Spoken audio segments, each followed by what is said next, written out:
শহরের ক্রমবর্ধমান যানজট নিয়ন্ত্রণে পদক্ষেপ নিলেও রায়গঞ্জ পৌরসভা বৃহস্পতিবার পৌর বাসস্ট্যান্ড এলাকায় থাকা অস্থায়ী দোকানগুলি আগামী 12 তারিখের মধ্যে স্বেচ্ছায় ভেঙে সরিয়ে নেওয়ার নির্দেশ দেওয়া হয়েছে। এদিন পৌরসভার মার্কেটিং ইনচার্জ সহ সংশ্লিষ্ট আধিকারিকরা বাসস্ট্যান্ড এলাকা পরিদর্শন করে দোকানদারদের সঙ্গে কথা বলেন এবং নির্ধারিত সময়সীমার মধ্যে দোকান সরিয়ে নেওয়ার অনুরোধ জানান। পৌরসভার দাবি, বাসস্ট্যান্ডের ভেতরে ও আশেপাশে অস্থায়ী দোকান গড়ে ওঠায় যানবাহন চলাচলের সমস্যা তৈরি হচ্ছে। বিশেষ করে ব্যস্ত সময়ে বাস, টোটো, অটো এবং সাধারণ মানুষের চলাচলে ব্যাপক অসুবিধা দেখা দিচ্ছে। সেই কারণেই যানজট নিরসন ও বাসস্ট্যান্ড এলাকাকে আরো সুশৃঙ্খল করতে এই সিদ্ধান্ত নেওয়া হয়েছে। তবে পৌরসভার এই সিদ্ধান্তে উদ্বেগে পড়েছেন ক্ষুদ্র ব্যবসায়ীরা। তাদের বক্তব্য, দীর্ঘদিন ধরে ওই স্থানে ব্যবসা করে পরিবার চালাচ্ছেন। হঠাৎ করে দোকান সরিয়ে নিতে হলে জীবিকা নিয়ে বড় সংকটে পড়তে হবে। অনেকে বিকল্প জায়গার ব্যবস্থা করে দেওয়ার দাবি জানিয়েছেন। পৌরসভার পক্ষ থেকে জানানো হয়েছে, নির্ধারিত সময়ের মধ্যে দোকান সরিয়ে না নেওয়া হলে পরবর্তী প্রশাসনিক ব্যবস্থা গ্রহণ করা হবে। একই সঙ্গে শহরের যানজট কমানো এবং সাধারণ মানুষের স্বার্থে এই উদ্যোগ গ্রহণ করা হয়েছে বলে পৌর কর্তৃপক্ষের দাবি। কি বললেন দোকানদার? বাস স্ট্যান্ডে কালকে আমাদের এসডিও স্যার ভিজিট করে গেছেন, গ্রাউন্ড ভিজিট করে গেছেন। দেখছেন যে বাইরে যে যানজটটা ছিল টোটো, সেই যানজটটাকে কী করে ঠিক করা যায়। আমরা বাস স্ট্যান্ডের ভিতরে আসে দেখি যে প্রচুর দোকান, যারা ট্রেনের উপরে স্ল্যাবের উপর থেকেও নিয়ে মোটামুটি রাস্তার উপরে দোকান নিয়ে চলে গেছে। যে দোকানগুলোকে আমরা সাইড করে দিলে, সরাই দিলে সেই জায়গাগুলো ভ্যাকেন্ট হবে আর টোটো স্ট্যান্ডটা টোটাল চলে আসবে ভিতরে। তাতে রায়গঞ্জ শহরে যে রেলগেটের সামনে জামটা হচ্ছে, সেই জামটা ক্লিয়ার হবে।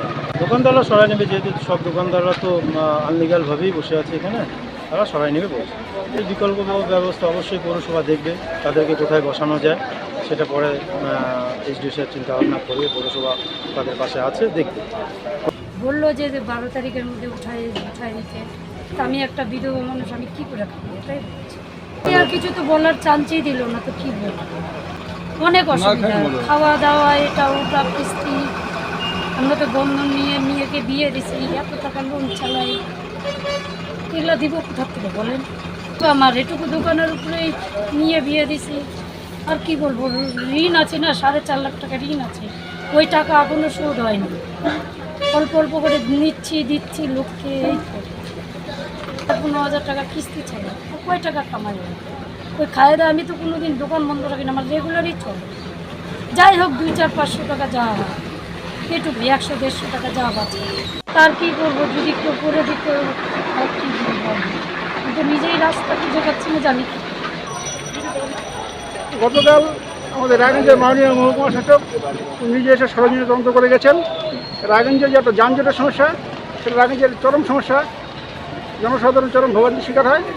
সেই জন্য জনস্বার্থে মহকুমা শাসক আগামীকাল সিদ্ধান্ত নিয়েছেন, বাসস্ট্যান্ডে এবং বাসস্ট্যান্ডের সংলগ্ন এলাকায় যে সমস্ত জায়গায় যারা দোকানদার যানজট করে বসে আছে তাদেরকে সরিয়ে দিতে বলেছেন এবং যানজটমুক্ত পরিবেশ থেকে উনি সচেষ্ট রয়েছেন। আমরা বলি দোকানদার, আমরা যারা এখানে পৌরসভার অনুমোদন নিয়ে আমরা ব্যবসা করি, তারা আমরা সবসময় আমরা যাত্রী পরিষেবা দেওয়ার জন্য আমরা বদ্ধপরিকর। আমরা এখানে কীভাবে সুষ্ঠুভাবে যাত্রীদের পরিষেবা দেওয়া যায় সেটা আমাদের এখন দেখতে হবে যাত্রীদের বিষয়টা।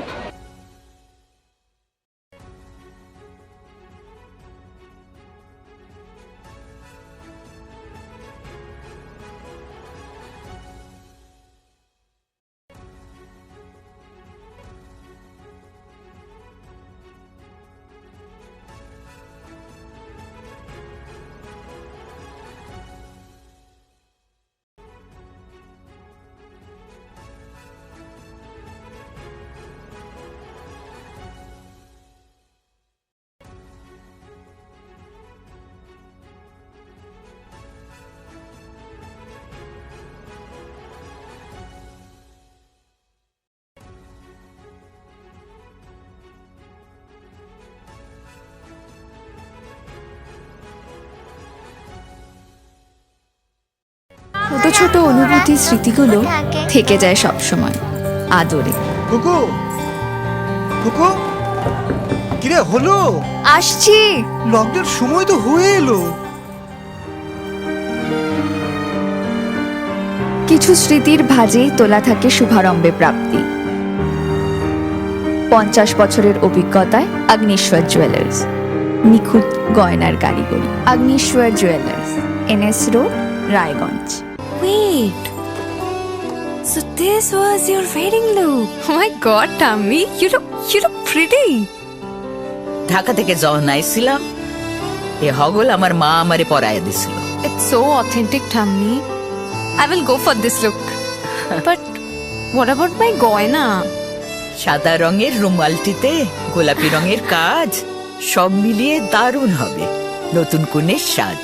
আমার গয়না আমার শ্রী ঢাকা জুয়েলার্স, আভিজাত্যের গয়না।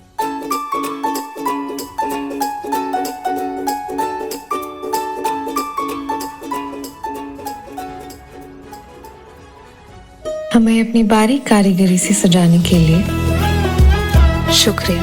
बारीक कारीगरी की रीत जो बनाए सोने को सेनको खुशियों की रीत।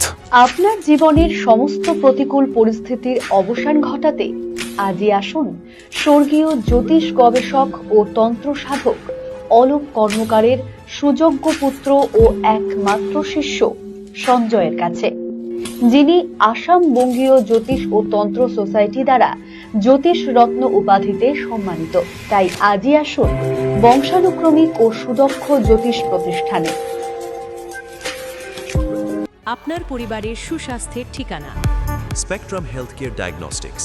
এখানে প্রতিদিন বিভিন্ন ডাক্তার ও প্রতি মাসে হায়দ্রাবাদের বিভিন্ন অভিজ্ঞ ডাক্তার বসেন। 3D 4D আল্ট্রাসোনোগ্রাফি ও অন্যান্য পরীক্ষা নিরীক্ষা সহ সব ধরনের রক্ত পরীক্ষা করা হয়। সব রকম ওষুধপত্র পাওয়া যায়। এছাড়া রক্ত পরীক্ষা করতে হোম সার্ভিসের ব্যবস্থা আছে। বিস্তারিত জানতে ফেসবুক ও ইনস্টাগ্রামে আমাদের পেজ ফলো করুন। রাত হোক বা দিন, নিউরো এমার্জেন্সি সময় দেখে আসে না। হঠাৎ মাথায় আঘাত, স্ট্রোক বা অচেতন হয়ে যাওয়া, প্রতিটি মুহূর্তই অমূল্য। কারণ এখানে সময়ই সবচেয়ে বড় চিকিৎসা। এবার রায়গঞ্জেই উপলব্ধ অ্যাডভান্সড নিউরোসার্জারি সুবিধা। দক্ষ নিউরোসার্জন ও আধুনিক প্রযুক্তির সহায়তায় 24x7 জরুরি পরিষেবা। সঠিক সময়ে সঠিক চিকিৎসা ফিরিয়ে দিতে পারে স্বাভাবিক জীবন। Jibanrekha hospital, advanced neuro care. Shishu Mangal child development centre and research institute. এখানে রয়েছেন developmental paediatrician doctor Nilanjan Mukherjee. সমস্ত রকম ভ্যাকসিনেশন কিন্তু তিনি নিজে হাতে করেন। এছাড়া রয়েছে নেবুলাইজেশনের ব্যবস্থা। সবচেয়ে বড় কথা, আপনার শিশু যদি জেদ করছে, রাগ করছে, মন খারাপ করছে, সাইকোলজিস্টের পরামর্শ চাইতে এলে আপনাকে আসতেই হবে শিশু মঙ্গলে।